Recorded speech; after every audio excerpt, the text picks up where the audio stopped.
What is going on, everyone? Welcome back to the channel. Here we are with round one being over. A quick little update on where the team's at, how we scored, and kind of early thoughts on the team and any changes we might need to make. So let's jump on into sharing my screen, and we can have a look at what we've got to play with. So as you can see here, we are indeed, what is this? In our, early look here. Now, if you have seen my team reveal, you would know exactly who's in here. I haven't made any changes. But what you will see is some structural decisions that honestly made last round very hard. You can see that we scored there 2,039 last round, which is awesome. A team value of 16.48 million with 55k remaining, and we're sitting at 16,113. At one point, I looked at my team, and this was before or in the middle of the Freo game, I think it was, and I think I was ranked as high as 6,000, and then it just went on an absolute slide. So, yeah, not ideal, but that's okay. We're in here with the young and the Gould, so no surprises what the defense looks like here, but I definitely missed an opportunity to make better decisions. I wasn't really looking at my team properly. I panicked a little, and I still had Ethan Phillips in my team, which is not great. We had Dacos scoring a 123, Shearsall a 120, Whitfield 100, which I feel like should have been higher. Hayden Young with a 95. I think injuries to Brandon Cox obviously hurts there. We then had Zachy Williams, who again showed us that he can run for 3/4 of a game. He is on a bye this week, though, so does present an opportunity for a little bit of a loophole. So we can try and loop some rookies onto the field. Blake Howes with the 66. I'm really happy that I fielded him. If you haven't already seen my Supercoach walkthrough of my team, you'll know that Blake Howes did not, in fact, make the field, and I actually had Ethan Phillips on there with the captain so that I could loop Dacos's VC, and that meant that I played Zach Reed, who, as we all know, copped that hamstring that was hamstring awareness, but now it's a minor hamstring strain, but they're playing it super conservative with him just due to the history, so obviously not ideal there. So Zach Williams is going to stay, and I feel like coming off of the bye, he'll be better for the rest. What I hope to see with Hayden Young is, again, a push into the middle so that way he can get back to those opportunities to score. Because what we saw when he went back is he wasn't scoring very highly. So, definitely think being able to bring someone in to replace Cox will help him go back into that midfield and get back to scoring. Then we go down to our mids, where we went really budget, so no big ones. Zach Butters, Jack Steele, leading off. I'm quite happy with where they're at. Like a 105 to 110 is probably where I expect these guys to be. If they can push better than that, awesome. If this is their floor game, awesome. But very happy with those two, and should make some cash as well. Then we went to Carl Amon, who I'm just not sold. I think it was a bad starting pick, and I think the fact that I've gone pretty much all the value guys has hurt me a little, but I think I can move him on. Massimo D'Ambrosio obviously profited very well off of the situation with the Hawks, and was the distributor, whereas Amon didn't really get it going. So that 80 there is not ideal. Nick Martin, 93. Look, I have him in Supercoach as well, and he was punished for his clangers. So being the fantasy game, it's a little bit more friendly. But I think this more speaks to Essendon's game style. We have preached that we wanted him to be that Nick Dacos roaming guy, but that requires us to have a lot of movement and people leading up to the ball and chip our way through zones, which we weren't able to do. And so because he's not an experienced defender, what you see a Luke Ryan do is just bomb the ball long to a contest, and that's fine. what Nick was trying to do was still be really aggressive. There was not a lot of movement. It was a hot day, so I think it just made distributing the ball that much harder for him. So completely understand that 93, and I'm actually pretty happy with that's where it's at. I still think he's someone to hold, and we can move down back when week 6 comes along. Matt Crouch, very happy that I stuck to this pick. I think, there was talk of Sam Berry coming in, and he did come in, but that was going to be the downfall. I think Matt Crouch actually benefited from his role, and I think he did a really great job in there. In fact, I think I've got CBAs here. Why don't we have a look at them really quickly? So for Adelaide CBAs, so there you go. We got Dawson 84 and then Crouch at 68. 68, sorry. I think they've talked about Dawson and Laird being the people that move. So I wouldn't be surprised to see that sitting there at 68.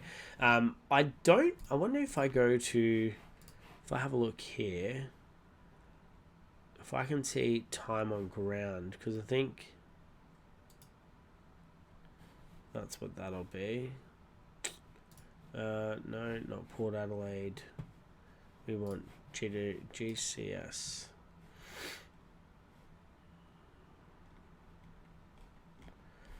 So you can see, where are we? Crouch, 73% time on ground. You'd like that to be a little bit higher, but even Laird has that 74. So who knows? Rankin 94, interesting. Okay, so I think it could be better if he was up higher. But I think he'll be better for another run at it. Who do they have upcoming as well?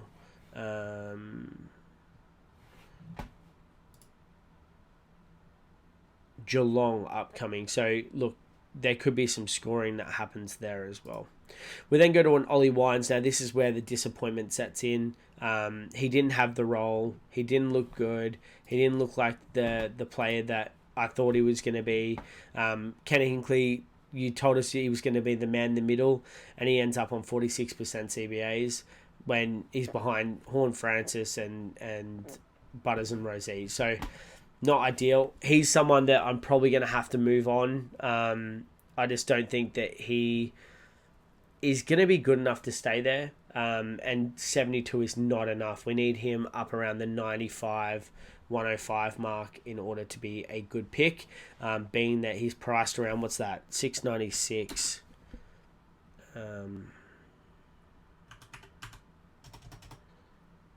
Divided by 9030. Yeah, so priced at 77, he definitely needs to be up around that 95 mark to be a good pick. We then come to Riley Sanders, 68, and he did that with getting bevoed. So I think, interesting that he got subbed off. I think there were players that were far worse that could have been taken off, and it's just a typical Luke Beveridge thing, isn't it, to bring off a player in their first game. So it's a bit disappointing from Bevo, but 68, I think he'll be better for another look at it. Was really starting to work himself into the game.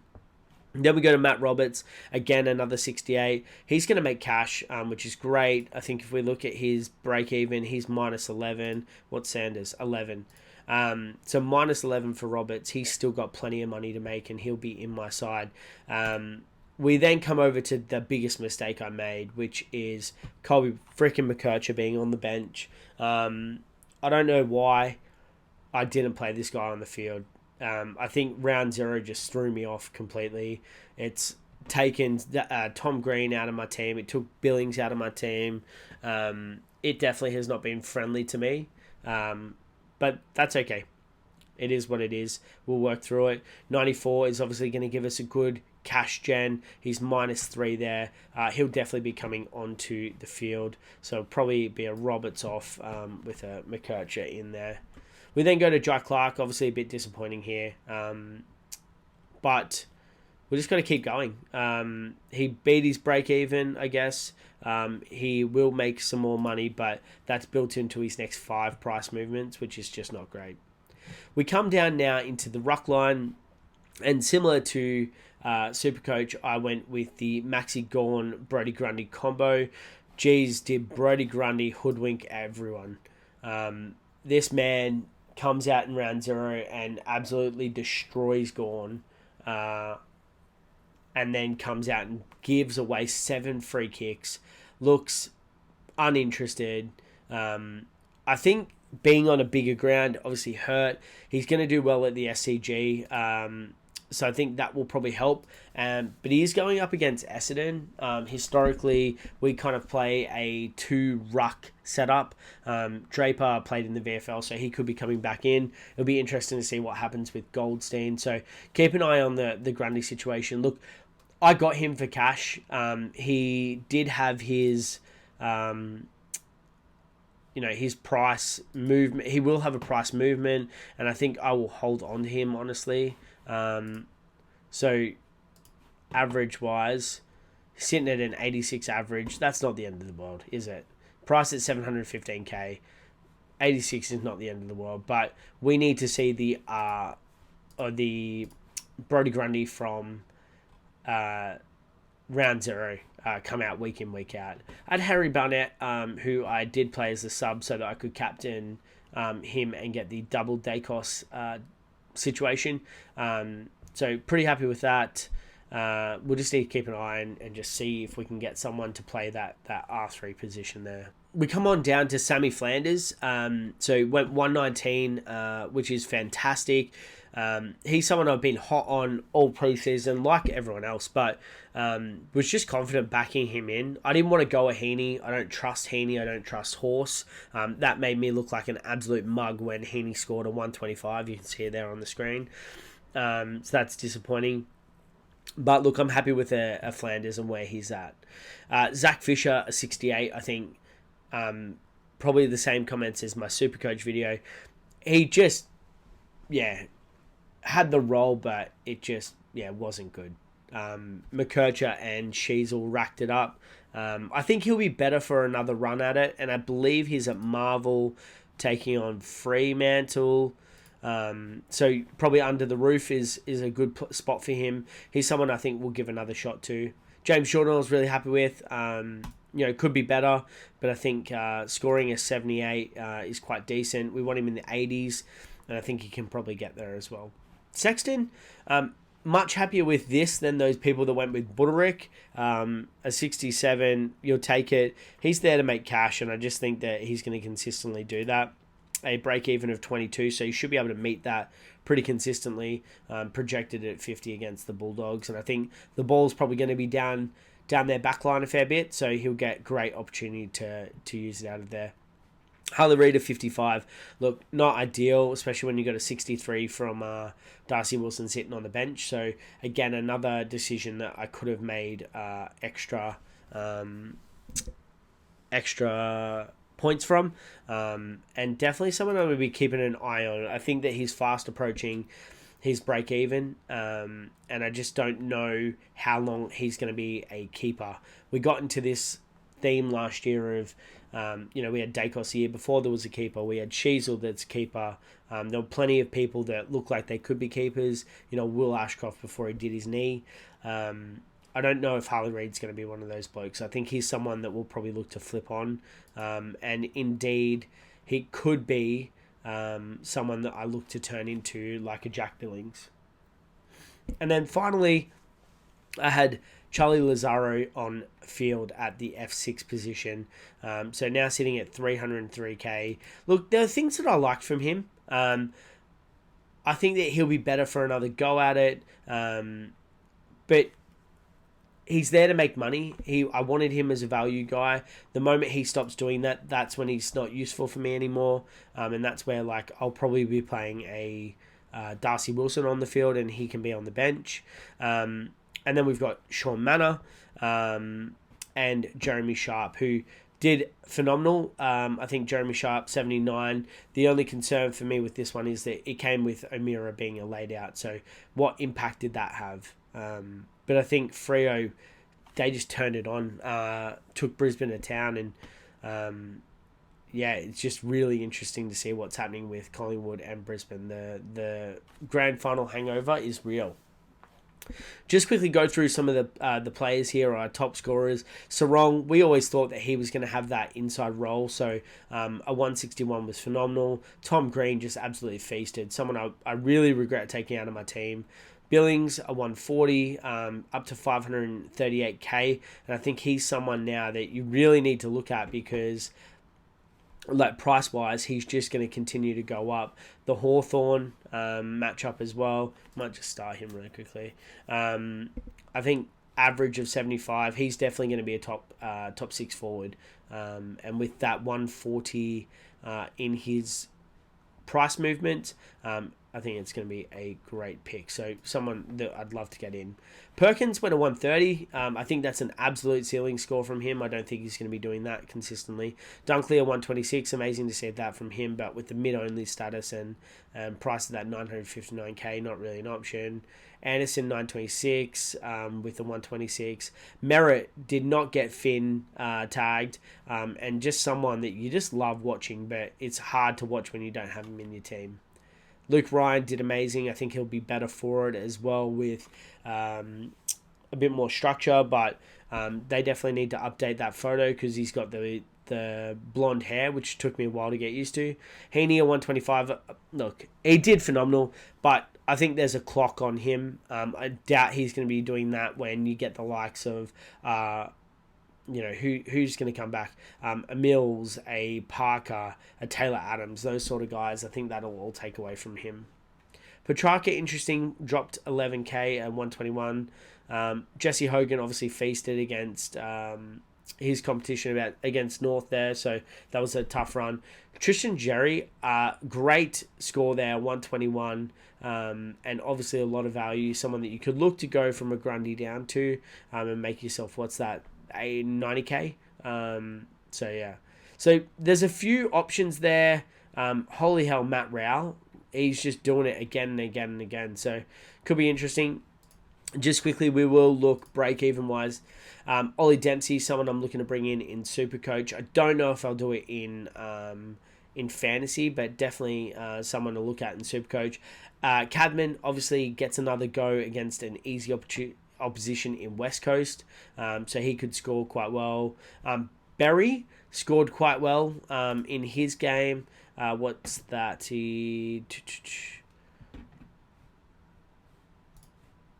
He had a... Why can't I see this? Match stats, maybe. An 84, so that's serviceable from him at 378k. That price movement is probably going to benefit him. Went absolutely bananas in a Supercoach format. Then you've got your Windsor. I don't think so. You'll know Chris Burgess. Burgess! Tell us about Burgess. If you've listened to the podcast, you'll know all about that. But yeah, just some people to think about. I'm definitely going to be looking to bring in Marty Hoare, probably for a Phillips, but I'm going to wait and see with the news that Sicily's been suspended, if that means that Phillips is going to be coming into the team, because I definitely think that he has the opportunity for points there. I would also look to probably trade out a Zach Reed, as it's going to be about a 4-weeker. So, yeah, that's kind of where we're at with that. Early thoughts, quick video to update you, but please let me know, what's the immediate standout for you? I'm feeling that it needs to be an Ethan Phillips fix-up, potentially looking at a Zach Fisher out, but I just don't know about that. Wines probably has to go, to be honest, so that could be my 1-2. Look to bring in, I don't know, who could we even get with... If I add that, let's just see what we can do here. If we go a Wines and we go a Reed, in is probably going to be a Hoare for me, and then midfield wise, what are we looking at midfield wise? We probably need to go midfield. We've got, what's that? How much cash have we got to play with here? 667k, so not a lot of options here. Oh, we could go Bonner, I guess, 501k. Fife, he's got that built in. Yo, could go Elliot Yo for the value there, and then he could be a defender that goes back as well. They're probably immediately those that come to mind.